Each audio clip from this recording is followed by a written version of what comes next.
Bonjour à tous et on se retrouve aujourd'hui pour une nouvelle vidéo. En effet, aujourd'hui je vais vous présenter un tour de magie basé sur le thème de la magie des pièces. J'espère que cette routine vous plaira. Allez, c'est parti pour la démo.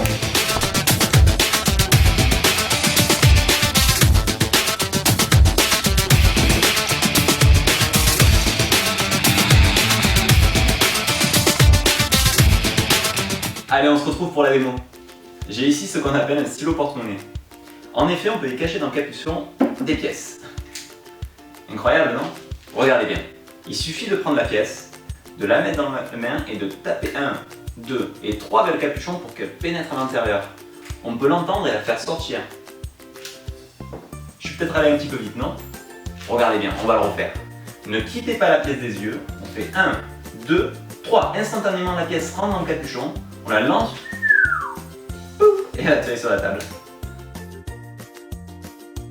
Allez, on se retrouve pour les explications. Tout d'abord, avant de vous expliquer le déroulement de la routine, je vais vous apprendre quelques techniques, donc 3 techniques fondamentales pour commencer la magie des pièces.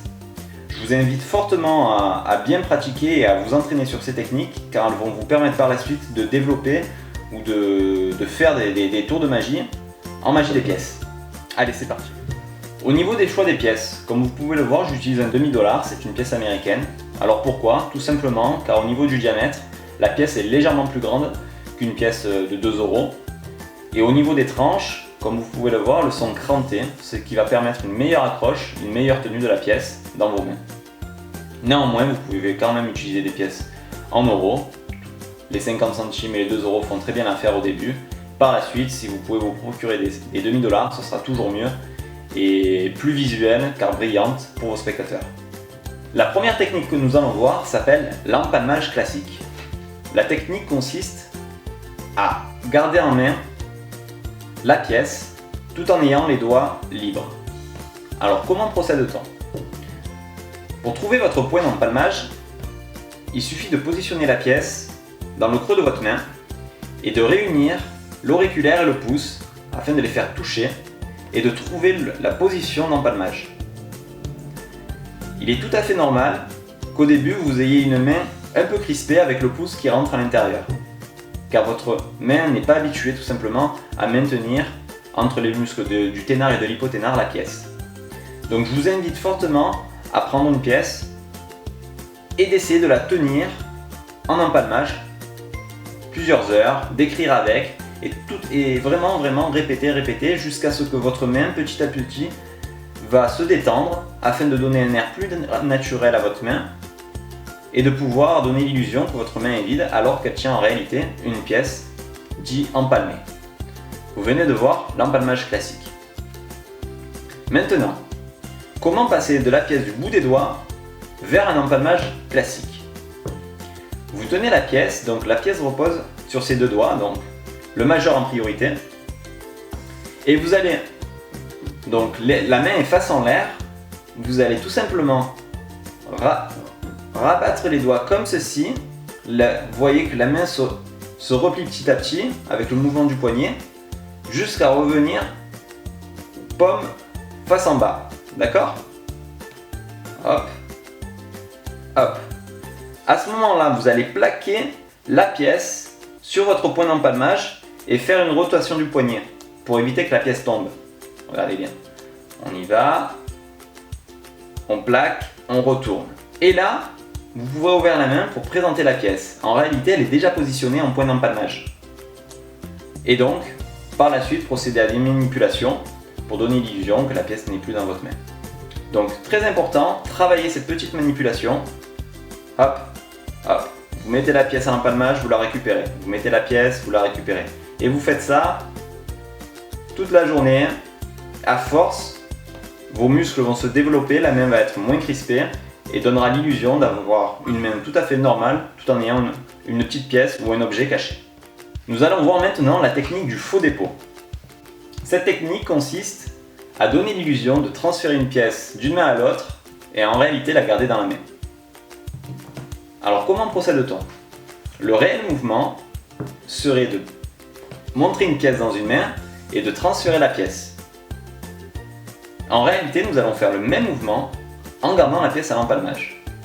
Donc nous partons de la position empalmage classique Et regardez bien, la main gauche est vers le bas, la main droite positionnée en empalmage classique vers le haut. Au moment de faire le transfert, nous allons contracter les deux muscles afin de garder la pièce à l'empalmage et de donner l'illusion que la pièce va tomber. Et à ce moment-là, on ferme la main gauche, cette main revient sur la table et notre regard reste sur la main gauche. Alors qu'elle n'y est pas, elle est restée dans la main. Il est important de faire comme si c'était le vrai mouvement, c'est-à-dire, regardez bien, prenez vous-même la pièce et transférez-la. Vous voyez bien que, étant donné que cette main est logiquement vide, la main retombe tout à fait normalement sur la table. Hop, on s'en sert plus, on n'a plus d'utilité, donc la main reste sur la table. Et celle-ci, avec la pièce en main, notre regard est figé dessus et donne le fait qu'on a la pièce dans la main. Il faut faire exactement la même chose, mais en gardant la pièce à l'empalmage.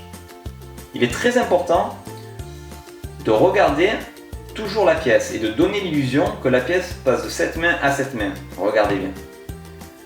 Mes yeux regardent la pièce et continuent de regarder la main gauche pour donner l'illusion que la pièce est dedans. Si mes yeux sont portés sur cette main, le spectateur regardera cette main et donc comprendra que la pièce est restée dans la main. Or, si je regarde ma main gauche, le spectateur regardera la main gauche. Le jeu de regard est très important sur ces techniques. Deuxième point, c'est la synchronisation des mouvements. C'est de vraiment donner l'illusion de prendre un objet. Regardez. La synchro, au moment où je bloque, la main réceptionne, ferme, puisqu'on est camouflé par la main, mais ne ferme pas entièrement. Si vous fermez comme ceci, on comprendra qu'il n'y a rien à l'intérieur. Il faut fermer la main de manière comme s'il y avait vraiment un objet à l'intérieur. Hop, on est là, hop, la main se retire, celle-ci est montée vers le haut, présentée au spectateur, comme si elle tenait une pièce. On y va, hop, hop. C'est un mouvement à répéter, devant le miroir de préférence, et vraiment réussir à coordonner les mouvements pour donner l'illusion la plus parfaite. Troisième technique très importante pour cette routine, le transfert. Le transfert va consister en réalité à faire passer la pièce d'une main à l'autre grâce au stylo. Je vous explique. Vous avez la pièce empalmée en main droite, à l'empalmage classique, et vous allez la transférer dans la main gauche sous couvert de la prise du capuchon. Comment? Le stylo va être tenu. Vous allez prendre le stylo et le tenir entre le pouce et l'index, à peu près à ce niveau-ci. À ce moment-là, sous couvert de venir chercher le capuchon, vos doigts vont tout simplement buter, donc sans flasher, sans venir vers le haut, venant vers le bas, les doigts vont buter sur la pièce. Là, vous allez tout simplement lâcher la pression pour faire tomber la pièce dans cette main, donc sous couvert toujours, et l'index et le pouce vont venir pincer le capuchon afin de récupérer le capuchon. La main gauche, qui maintenant tient la pièce, va venir se replier au niveau des doigts et tomber sur la table. Et vous allez pouvoir présenter le capuchon. Je recommence. Pièce à l'empalmage. Stylo. On prend le stylo, on présente le stylo, comme ceci. La main vient chercher le capuchon. La pièce tombe. On garde la pièce à l'empalmage des doigts de la main gauche. On tire le capuchon. On retourne. Vous voyez que le poignet gauche tombe, donc il va se retourner. Et on peut présenter le capuchon avec la main droite vide, car la pièce maintenant est dans la main gauche. Voilà, un petit mouvement à travailler qui sera important pour la fameuse routine du stylo porte-monnaie. Allez, c'est parti pour l'explication du déroulement de la routine. Donc, la pièce est à l'empalmage classique de votre main droite si vous êtes droitier. Le stylo posé sur la table. Vous expliquez que le stylo est un stylo porte-monnaie, ça vous permet de montrer que la main gauche est entièrement vide. À partir de là, vous allez venir saisir, donc toujours pas ouvertement, mais la main toujours en montrant le dessus de la main, saisir le capuchon et produire donc un petit à-coup du poignet va permettre de donner l'impression que la pièce sort du capuchon. Vous voyez que ça a du mal à sortir. Vous produisez la pièce en la lâchant le muscle au niveau de l'empalmage. Vous repositionnez l'ensemble sur la table. Vous repartez, vous présentez la pièce et vous venez la positionner au niveau de l'empalmage classique. À ce moment-là, vous faites un faux dépôt dans la main gauche, donc toujours en retenant la pièce dans la main droite en réalité, donc la pièce est toujours ici. Vous venez vous saisir de la main avec l'empalmage de la pièce du stylo, du bout de l'arrière du stylo. La main gauche est légèrement plus haut et vers ce niveau-ci, presque au niveau de votre épaule. Et vos yeux sont portés sur cette main, parce que pour le spectateur, la pièce est dans cette main. C'est important de travailler le détournement de l'attention, attirer l'attention vers où vous le souhaitez. Donc, sans regarder le stylo, avec cette main, vous récupérez le stylo et du bout des doigts, vous allez taper 3 fois. 1, 2, et à la troisième fois, vous ouvrez la main. Là, les spectateurs vont voir que la pièce a disparu et pensent qu'elle est rentrée dans le stylo. Ce qui va vous permettre de positionner le stylo, regardez bien. Juste ici, entre le pouce et l'index, pincez comme ceci. Et là, votre main droite avec la pièce empalmée va redescendre, juste se poser sur la table, comme un appui. Et expliquer que la pièce est maintenant dans le stylo. Ça vous permet en fait de montrer que votre main est vide. Et celle-ci repose naturellement, vous ne la regardez pas. Et vous attirez toujours l'attention dessus. À ce moment-là, vous allez venir chercher le capuchon.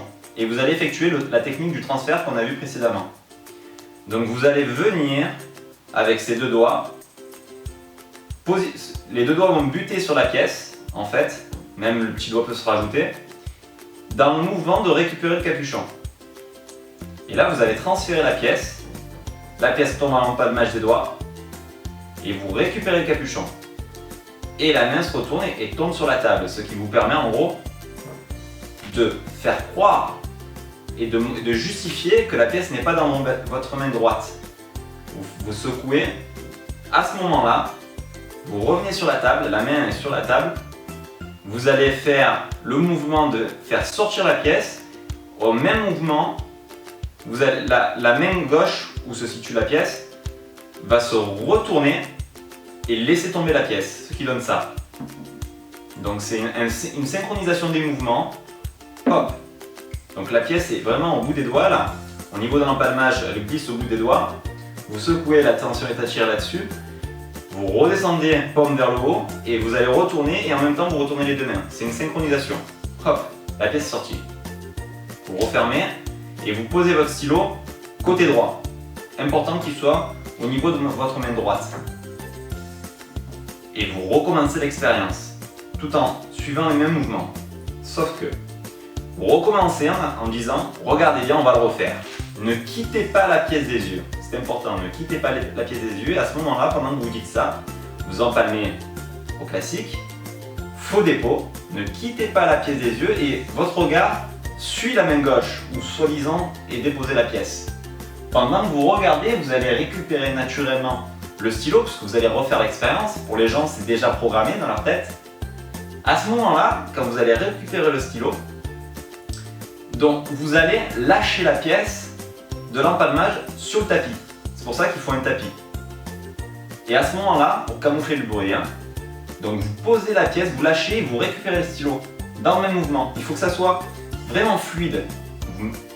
On part du tapis, faux dépôt, on monte, on prend le stylo et on revient. Et tout ça dans le mouvement de parler et d'attirer l'attention vers cette fameuse main gauche qui est 2. Regardez bien, ne quittez pas la pièce des yeux. C'est fait, vous voyez? Ne quittez pas la pièce des yeux et là, on est déjà prêt.